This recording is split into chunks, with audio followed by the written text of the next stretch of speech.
శ్రీ గురుభ్యో నమః. చిన్ననాటి చందమామ కథలకు స్వాగతం. ఈనాటి కథ శీర్షిక రెండు విందులు. ఒక ఊళ్ళో ఇద్దరు అన్నదమ్ములున్నారు. అన్న చాలా భాగ్యవంతుడు, తమ్ముడు పాపం అమిత బీదవాడు. తమ్ముడు ఒకనాడు సంపాదన కోసం దేశాంతరం బయలుదేరుతూ దారిలో తినటానికి భార్యని ఏమన్నా చేసివ్వమని అడిగాడు. భార్య 5 మినపసున్ని ఉండలు చేసి ఒక గుడ్డలో మూట కట్టి ఇచ్చింది. అతను ఆ మూటను కర్రకు తగిలించుకుని కర్ర భుజాన పెట్టుకుని బయలుదేరాడు. పోగా పోగా చీకటి పడే సమయానికి ఒక పెద్ద చెరువు, దాని పక్కన ఒక వెదురు పొద కనిపించాయి.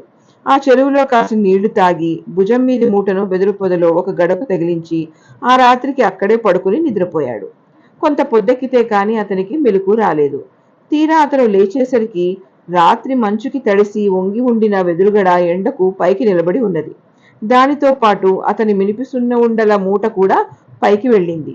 మళ్లీ సాయంత్రకాలం అయితే కాని ఆ మూట కిందికి రాదని గ్రహించి అతను ఆకలితోనే మళ్లీ నిద్రపోయాడు. ఈ సమయంలో ఆకాశంలో తిరుగుతున్న 5 గంధర్వులకు మినపసున్ని ఉండల వాసన తగిలింది. బెదురుగడకు వెళ్లాడే మూట చూశారు. దాన్ని విప్పి అందులో ఉన్న 5 సున్ని ఉండలు 5 తిన్నారు. చెరువుగట్టున నిద్రపోయే మనిషిని చూసి అతని బీదస్థితికి జాలిపడి సున్ని ఉండలకు బదులు ఒక చిన్న పెట్టెను ఆ మూటలో ఉంచి గంధర్వులు వెళ్లిపోయారు.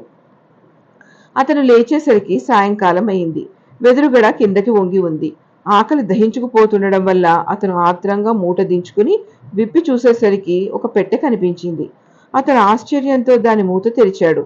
వెంటనే పెట్టెల నుండి 2 గంధర్వ స్త్రీలు బయటికి వచ్చి పంచభక్ష పరమాన్నాలతో అతని ముందు భోజనం ఉంచి తిరిగి పెట్టెలోకి వెళ్లి మాయమయ్యారు.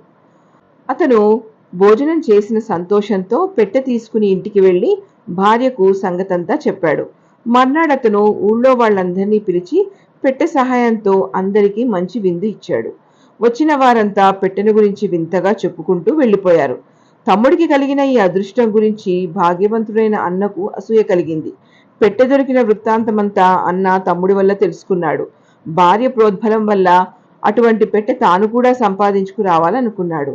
భార్య చేత మినపసున్ని ఉండలు చేయించుకుని తాను కూడా తమ్ముడు వెళ్లిన దారినే బయలుదేరాడు.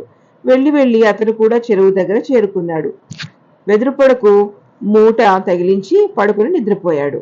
ఎప్పటిలాగే 5 గంధర్వులు అటుగా వెళుతూ సున్ని ఉండల వాసన పసికట్టి మూట విప్పి చూశారు. ఒకసారి పెట్టె ఇస్తే ఇంతిక తృప్తి చెందక వీడు మళ్లీ వచ్చాడు, చాలా ఆశాపాతకుడుగా ఉన్నాడే అనుకున్నారు. మినప సున్ని ఉండలు తిని వాటికి బదులు మరొక పెట్టె పెట్టి వెళ్లిపోయారు. మర్నాడు సాయంకాలం వెదురు కిందకి పొంగగానే అన్న మూట విప్పి చూశాడు. మూటలో ఒక పెట్టె ఉంది.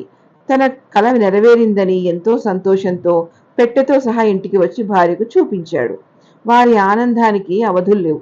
మరుసటి రోజున అన్న కూడా ఊళ్ళో వాళ్ళందరినీ విందుకు పిలిచాడు. అందరూ వచ్చి బంతులు తీరి కూర్చున్నారు. అన్న జాగ్రత్తగా పెట్టె మూత తెరిచాడు. తెరిచేసరికి అందులో నుంచి ఎగరేసి మంగళ్ళు పొదులతో సహా బయటికి వచ్చారు. ప్రతి అతిథిని ఒక మంగలి గట్టిగా పట్టుకుంటే రెండో మంగలి తల సున్నున్నగా గొరగసాగాడు. కొద్దిసేపట్లోనే అందరి తలలు బోడిగుండ్లయ్యాయి. తర్వాత మంగలి వాళ్లంతా పెట్టెలోకి తిరిగి వచ్చి మాయమయ్యారు. ఆ రోజు ఆ ఊళ్ళో అన్నను తిట్టని వాళ్ళు లేరు. అతను ఆలస్యం చేయకుండా తనకు దొరికిన పెట్టెను సముద్రంలో పారేయించి తన అత్యాశకు తగిన ప్రాయశ్చిత్తం జరిగిందని తెలుసుకున్నాడు. ఎలా ఉంది కథ? మీకు కానీ నచ్చినట్టయితే తప్పకుండా నాకు తెలియచేయండి. ఇంతటితో కథ కంచికి మనం ఇంటికి.